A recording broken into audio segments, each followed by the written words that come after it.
Cardinals, Giants. Going through what y'all need to know to make some money on this bitch. So let's do the picks real quick. We got Cardinals favored by 2.5 on the road in New York, and a over/under set at 45. And to be honest, I'm gonna say this video is gonna serve maybe more as a warning than an advice piece. I get why the Cardinals -2.5 sounds really good, given the kind of general consensus around these two teams. But I'm telling y'all, that is nowhere near safe.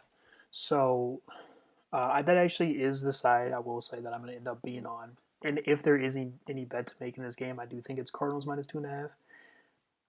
But goddamn, I ain't going to touch it. And the over under is even more of a complete stay away from me.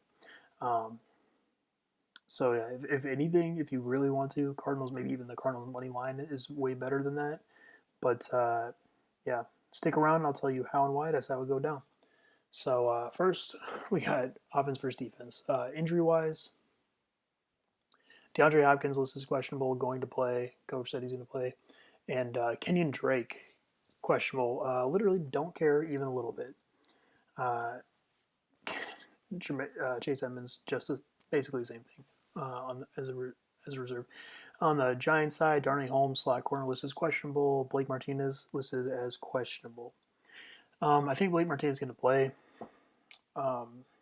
If he doesn't, then I think you lean a little bit stronger to the Cardinals. I don't know. He doesn't. His backups are effectively the same. He's maybe a little bit better. I don't read too much into it, even if he doesn't play. So, O-line versus D-line for the Cardinals.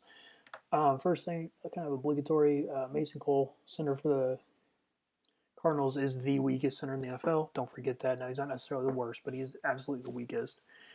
And you're going to see that the interior of their offensive line is going to be controlled pretty significantly in this game. Leonard Williams, Dalvin Tomlinson, and Dexter Lawrence are all really good interior players in the Giants, and they're going to consistently control the line of scrimmage here.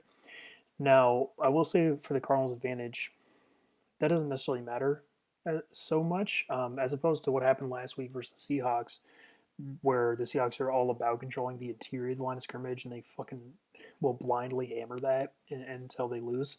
The Cardinals are pretty much the opposite. I kind of talk a lot about how they basically run just like a knockoff, off-brand, dollar store version of the Rams and the 49ers offensive scheme.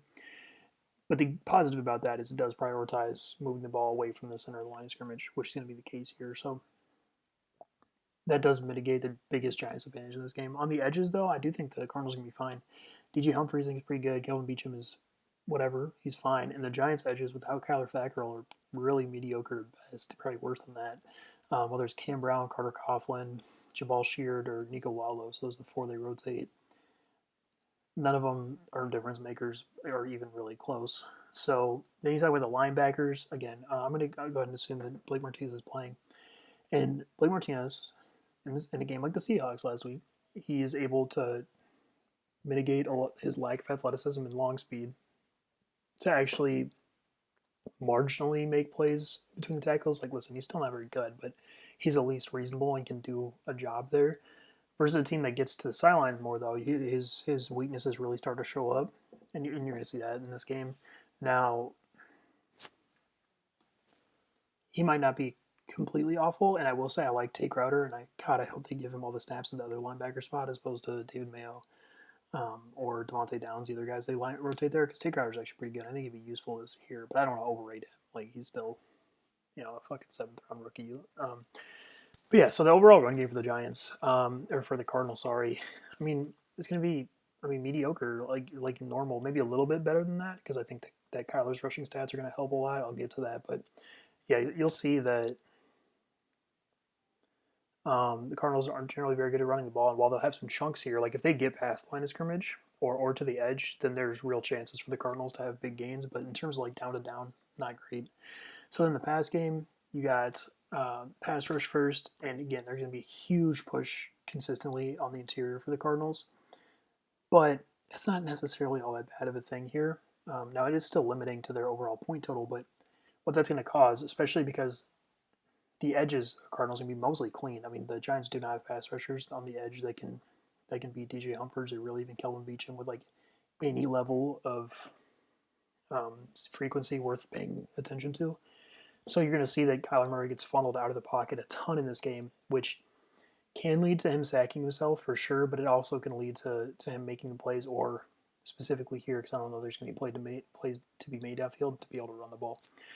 So yeah, the receivers, DeAndre Hopkins. I've talked the last 2 weeks about how he's limited by really good corners, Jalen Ramsey, Stephon Gilmore, and here I think he's gonna be a little bit limited again. Now James Bradbury. So listen, James Bradbury is very good, but he is not on the level of those two I mentioned. So while DeAndre Hopkins I think is going to be limited to a point here, he also is going to be fine. And his stat line can look better than that, better than fine too. But as a down to down, I do think James Bradbury is going to do pretty decent there. But more importantly, they get Larry Fitzgerald back from COVID. So he's so important in this game because the Cardinals are the receivers outside of Hop, right? Andy Isabella, Christian Kirk, both bad receivers that are effectively just fast in a straight line, which would hurt here because the Giants run this pretty simple soft zone. Neither of those receivers are going to be good at finding space in it. Larry Fitzgerald, however, is effectively the best in the NFL at that. No, his lack of athleticism limits the upside of that, but he is very good at it. So, yeah, you'll see that Larry Fitzgerald really does help in terms of being open short, but the rest of the receivers not great. Although there are chances downfield, just like there were in the Seahawks game. Seahawks just happen to miss them by little bits, and they're here too for a quarterback who's willing to throw downfield. So yeah, Kyler versus the defense again. I think you're going to see Kyler really get back to rushing the ball this week. And DeAndre Hopkins is going to help, and Larry Fitzgerald's he's going to be able to lean on him to like pick up first downs and stuff like that. But Kyler's still, I mean, he's not a killer from even a clean pocket. And when he gets outside and makes plays, he is not quite to the level of Lamar Jackson, like with that yet, and definitely not to like Patrick Mahomes. So he's going to end up sacking himself or making bad decisions occasionally too. And the Seahawks showed last week the Giants showed last week against the Seahawks that they are at least disciplined when a quarterback is scrambling around. So yeah, I have the overall their point total at 20 and 27, and that's because Kyler has a really high floor. Even if he's in non-ideal circumstances, it's hard to keep him out of the 20s just because of his rushing and his willingness to throw downfield. But yeah, I don't know. I will say though that's not necessarily a lock because there is a chance, and this showed up a bunch of last year and earlier in this year, that they end up settling for a bunch of field goals. So I just want to mention that because it's not like they're guaranteed success in the red zone in this circumstance. There's nothing really that points to that. So yeah, 2027. So then the Giants offense versus the Cardinals defense. Injury-wise, so by far the most important thing, Daniel Jones back in this game. Listed as questionable technically, but everything points to him playing. And then on the Cardinals side, Jonathan Joseph out, don't really care. Deandre Campbell listed as questionable, also don't really care. He's never good, but I will say his backups are probably worse. But more importantly, this might not sound like a huge deal, but I really think it is. Jalen Thompson, Cardinals safety, is out again. He is by far their best deep coverage player, by far. And without him, their safeties get real vulnerable real quick. So, yeah, so starting with the offensive line versus defensive line. Now, Giants' offensive line is still not very good. Last week, Seahawks defensive front maybe even worse. But that's going to kind of similar situations that show up here, just that the Cardinals are another step up from the Seahawks because their interior, not great, but not awful. And I think you'll still see, because Nick Gates still not very good, and you're going to see a few problems there. But Kevin Zeitler, Shane Lemieux, especially Shane Lemieux, actually like good. So I think it's going to be mostly neutral there. And then on the edges, Andrew Thomas has been getting a little bit better recently, but he's still not great. And on the other edge, Cam Fleming's still bad. So you're going to see that on one edge, they're going to be like a little bit okay. On the other one, maybe not so much. The Cardinals' edge defenders range from decent to not decent. Basically, on rundowns, I think it's mostly Devon Kennard on the one edge, who's good, or he's the decent one.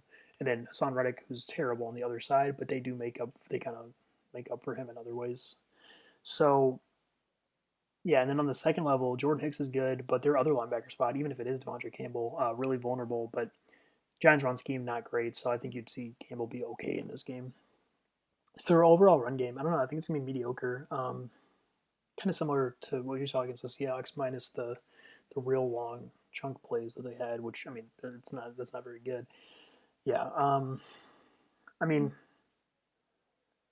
their lack of running back speed and their lack of a dominant offensive line just really limits their upside. But the Cardinals front seven, nothing to be super scared of. although they are okay. So then the pass game. Now this is really important. So Daniel Jones, very notably throughout his whole career, kills bad secondaries, kills them, and that's why like if you had him in fantasy last year when he's a rookie, it's like the games that he went off were all very, very tied to be playing against terrible secondaries, and including this year, basically by far his best game of the season, right, was when he played the Cowboys when they were in like the middle of their worst defense ever, basically stretch. So that applies here. Cardinal secondary has some names in it, but as far as actual coverage goes, they're fucking awful. Patrick Peterson, he can limit like I don't know Tim Patrick types, like bigger bodied receivers, but he cannot limit Darius Slayton to any notable capacity. Drake Kirkpatrick, their other corner, not very good. I actually think he's maybe a little underrated. I don't think he's causing a lot of their problems, but he's not that good. Sterling Shepard better than him. Byron Murphy's one of the worst slot corners in the NFL. Golden Tate can beat him consistently, and their deep safeties suck. Buda Baker is bad as a deep safety. He can drive on balls in the intermediate pretty decently, and the closer you get to the line of scrimmage, the better he gets. But he's not very good deep. And on the other side, fuck, if they play Chris Banjo back there, they're gonna have a lot of issues. Now, if they play, maybe they give Deontay Thompson a chance, who's at least maybe replacement level, which would help. But I just want to point out that there's a ton of danger for the Cardinals defense in this game, for Daniel Jones to kind of go off. Yeah, so I kind of when I went through that, I mentioned how I think the receivers, especially Darius Slayton and Sterling Shepard, are going to be consistently open in this game, and Evan Ingram too. I mean, look, who on the Cardinals guarding Evan Ingram? No one. Not Buda Baker. I promise you, he cannot guard tight ends like that in man coverage. So then you talk about the red zone, and that's where I get more worried because without a great ability to run the ball and without a quarterback who's really like a dominant force in the red zone, you do run into more issues. And the long speed advantage of the Giants receivers is mitigated a little bit, but I have them at a point spread of 20 and 27 as well because I think they're going to have some long touchdowns in this game, to be honest. But the reason I say this game is untouchable is because both of those score lines are super volatile. Both of these teams have historically, consistently, this year and last year, settled for field goals like a lot. That especially in the case of the Cardinals and the Giants more this year, where they've just kind of been bad overall as an offense. But all the signs of the actual matchup points to this game being high scoring. If anything, it points to the Giants scoring a ton of points, really. But the reason I lean towards the Cardinals is that Kyler's definitely still better than Daniel Jones, and the Giants still have to deal with a bad offensive line, which kind of cuts out the legs of a lot of the positive offense advantages they have, whereas the Cardinals' offensive line, it's still kind of bad, but there are clear advantages on the edges, which just is super helpful to any team that is able to acquire that. So, yeah, I think the right answer is Cardinals minus 2.5, but that is super weak. It's nowhere near a strong bet, and do not touch the over/under. Way, way, way too much volatility in that, from field goals to 80-yard touchdowns. So that is Cardinals Giants.